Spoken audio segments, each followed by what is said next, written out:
Welcome to White Regis TV Film Review and Preview. I'm Andrew Wright. This week, Gladiator 2 was released on home video. The film is a sequel to the 2000 film Gladiator and stars Paul Mescal as the exiled Roman prince Lucius Aurelius, who becomes a prisoner of war and forced to fight as a gladiator for a slave trader who plots to overthrow the emperors. The film also stars Pedro Pascal, Joseph Quinn, and Denzel Washington, with Derek Jacobi and Connie Nielsen reprising their roles from the first film. Now, I absolutely love the first film. I think it's an artful masterpiece, and I was skeptical going into the second film because Gladiator didn't need a sequel.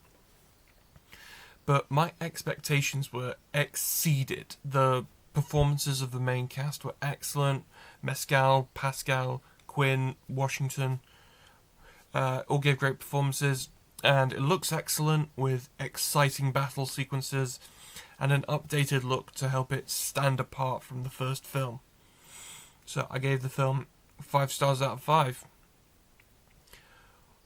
Also released on home video this week was Megalopolis, Francis Ford Coppola's passion project that had been in development since the end of Apocalypse Now, nearly 50 years ago. The film stars Adam Driver as Caesar Catalina, a visionary architect who clashes with a corrupt mayor over plans to build a futuristic utopia called Megalopolis. The film also stars Giancarlo Esposito, Natalie Emmanuel, Aubrey Plaza, Shia LaBeouf, and Lawrence Fishburne. Now, this was my first time watching the film, and I tried to go into it completely objective because I knew about the critic and audience response, but I have to say, this is the worst film I have ever seen. Everything about it is atrocious. The writing, acting, directing. It's only about debauchery. At one point, Shia LaBeouf cross-dresses as a woman for literally no reason, and it is a sexist vanity project that was made by a talentless narcissist as a waste of everyone's time and money. I gave the film 1 star out of 5, and that is me being generous. Also released on home video this week was Lord of the Rings: The War of the Rohirrim, an anime adaptation of J.R.R. Tolkien's characters. The film is set 200 years before the Peter Jackson films, so 200 years before The Hobbit, and stars Brian Cox as the legendary Rohan king Helm Hammerhead, who with Gaia Wise playing his daughter Hera and Miranda Otto reprising her role as Eowyn, a future shield maiden of Rohan who serves as the narrator of the film. The film revolves around Rohan going to war with the neighbouring Dunderlings when Helm unintentionally kills their leader.